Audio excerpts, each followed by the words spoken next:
Hello and good morning everyone, and welcome to Vlogmas Day 20. That means only 4 days of Vlogmas left. That's crazy. Cheers!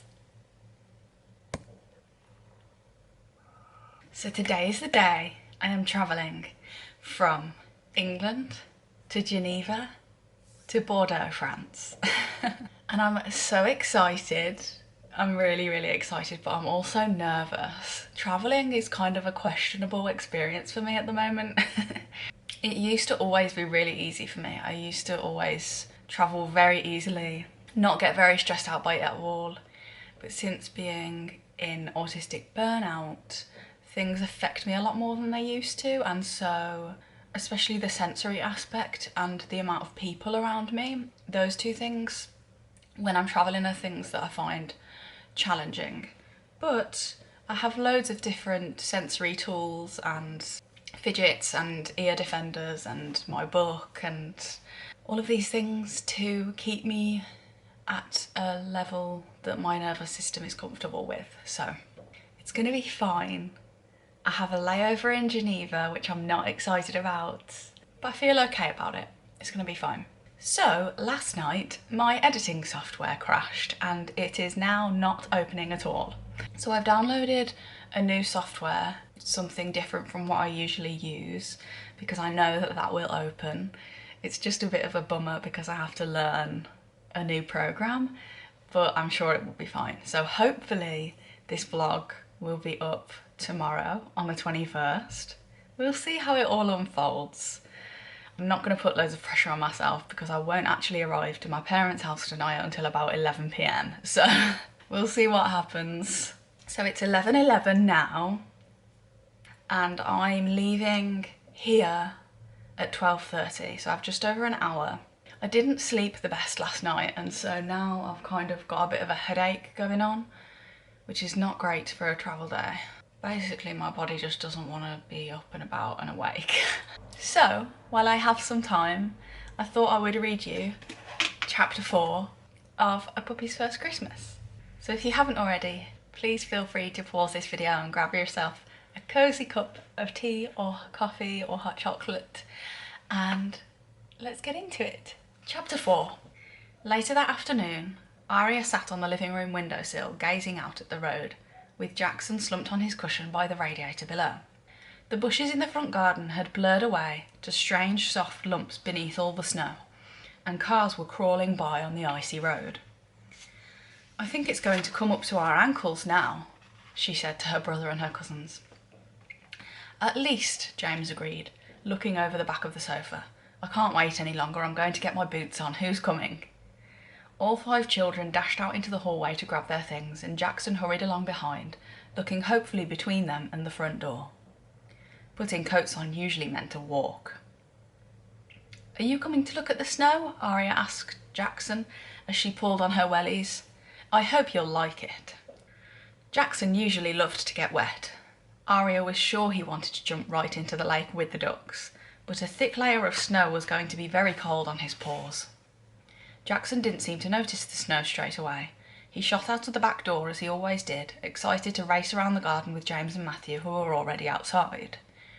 He plunged through the thick layer of snow for the first few steps and then stopped short, staring at the ground. There they are in the back garden. Standing in the doorway, Aria pressed her hand over her mouth, trying not to laugh. Jackson did a strange little half jump. She'd seen him do it before if one of his toys squeaked when he wasn't expecting it, or the time he tried to sniff a bumblebee. Then he looked round at Aria, his eyes open very wide. "It's snow," Aria explained, coming out to join him. "You've never seen it before, have you? What do you think?" Jackson put his muzzle down cautiously, sniffing at the white stuff and then giving it a little bite. Aria shivered at the thought of that sharp cold on his teeth, but he didn't seem to mind. He snuffled at the snow for a moment and then jumped back again. Then he started to bound around the snow-covered patio, backwards, while Aria watched him giggling. "Dad, come out here! You should take a video of this," she called. "Jackson's being so funny." "I want to see," Hannah called, clumping to the back door in her coat and scarf and boots. Auntie Anna had wrapped her in so many layers that she looked almost as wide as she was tall. Jackson was now out on the lawn with his front paws flat down and his nose pressed into the snow. He was whooshing around like a little snowplow, a flurry of white flakes flying up on either side of him. Aria was leaning against the back door, laughing so hard it almost hurt. "He's got the zoomies," Dad said, snorting with laughter as he held up his phone to video. "We're building a snowman," James called from further down the garden. "Aria, come and help." Aria tramped out into the snow, which was already halfway up her boots, to help the boys roll a huge snowball around, and Hannah stumbled after her.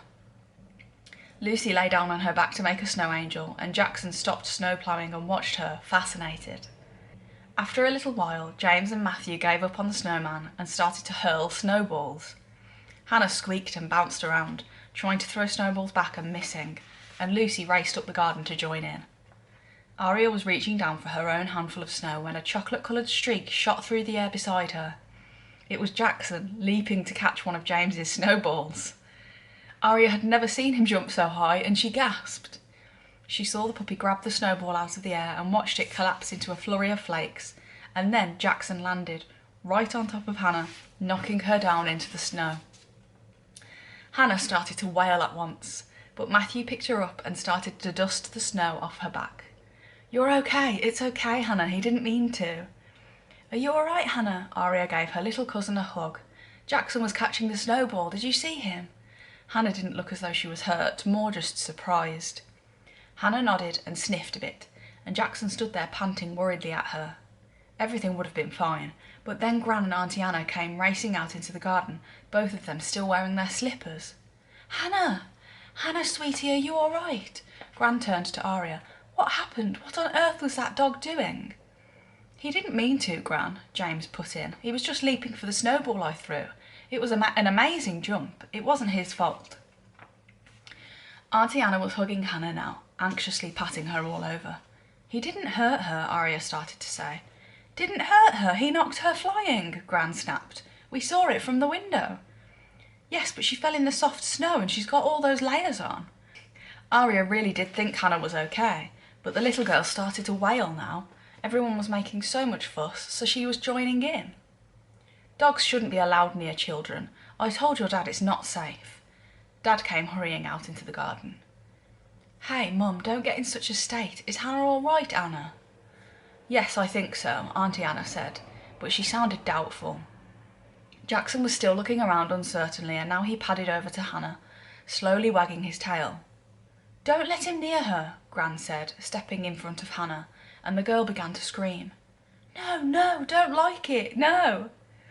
"You see, she's terrified, Dave," Gran said to Aria's dad. "Keep him away from her." There's a little illustration. Dad sighed and took hold of Jackson's collar.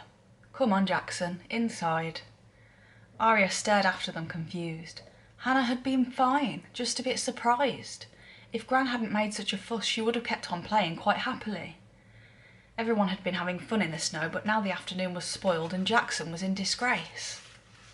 Jackson padded over to the kitchen door and scratched at it, whining. He didn't understand what was going on. He hadn't been shut in the kitchen at night for weeks. He always slept upstairs now, on his cushion next to Aria's bed. He stood up on his hind paws and scrabbled at the door again with a whimper. Where was Aria? Why was he stuck down here? Then he caught the faint whisper of footsteps on the stairs and his tail began to swish hopefully. Someone was coming. He whined again, clawing eagerly at the door. "Shh, shh, it's me." Aria slipped inside the door and crouched down to rub Jackson's ears and whisper to him lovingly. The little puppy wound himself around her, squeaking happily as she stroked him. "I brought my duvet, look," Aria whispered, tugging it through the door. "It's not fair, Auntie Anna kicking you out of my room. You didn't do anything wrong today. Gran should never have got so upset.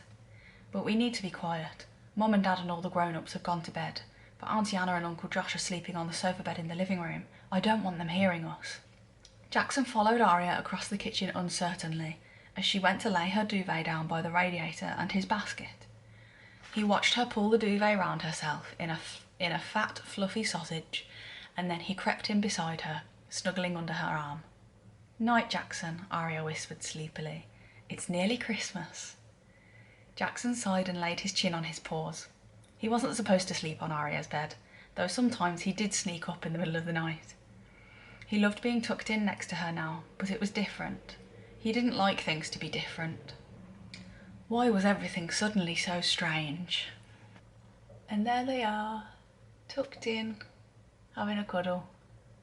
And that was chapter 4. Okay, let's go on the journey.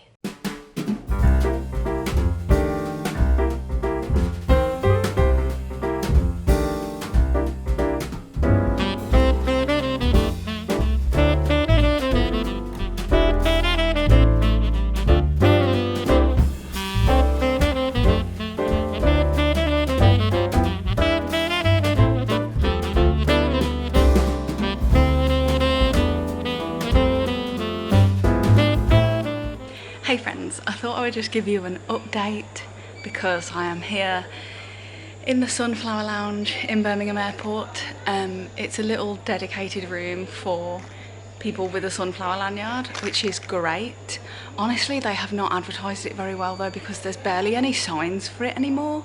They just have this assisted travel section in the middle of the departures area, which is not very good because you're surrounded by noise and people. If I didn't already know that this place was here, I wouldn't have known. So that's a bit bad on their part, but I've got about an hour until they announce my gate. I went through security really quickly and easily. I was lucky that I arrived into the part in the airport that's a little bit smaller, so I think I avoided some of the queuing of security and stuff because I went through that way, which was great. My bags didn't get stopped, which is unusual for me. Usually they do. So I'm just gonna chill here now and do some editing for an hour, eat some lunch, and then find out where my gate is and go to my gate. I'm feeling good so far. I'm not feeling anxious or anything like that. Now that I'm here and I'm here within well enough time and I'm already through security and blah, blah, blah, blah.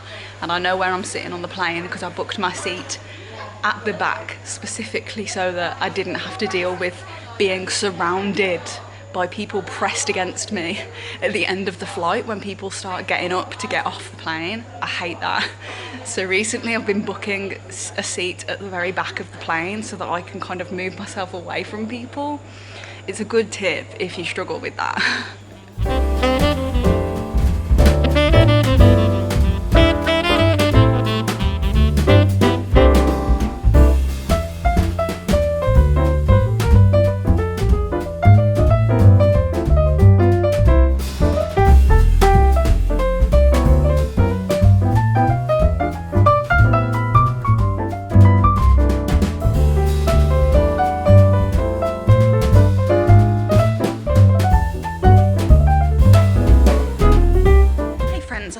Just give you another little update. I am still editing. I've got still about another half an hour before they announce my gate.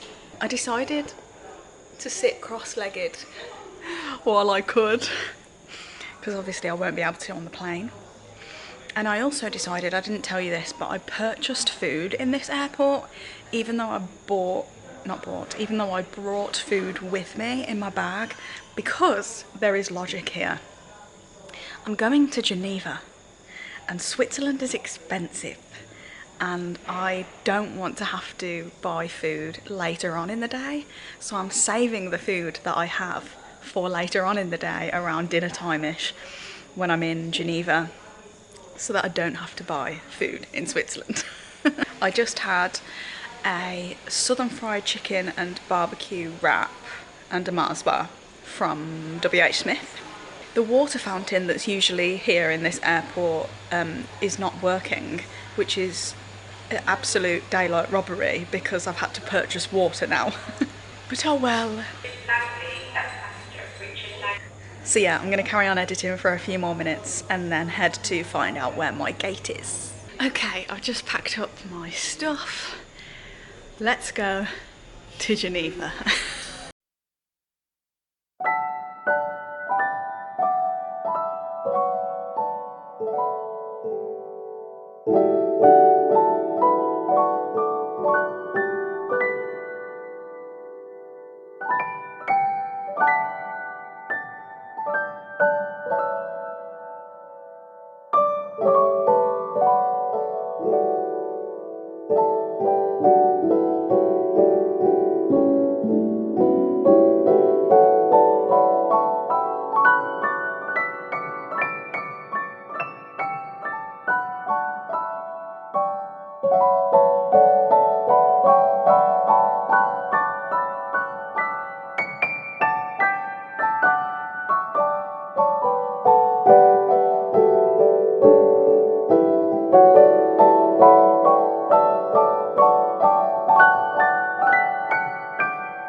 you.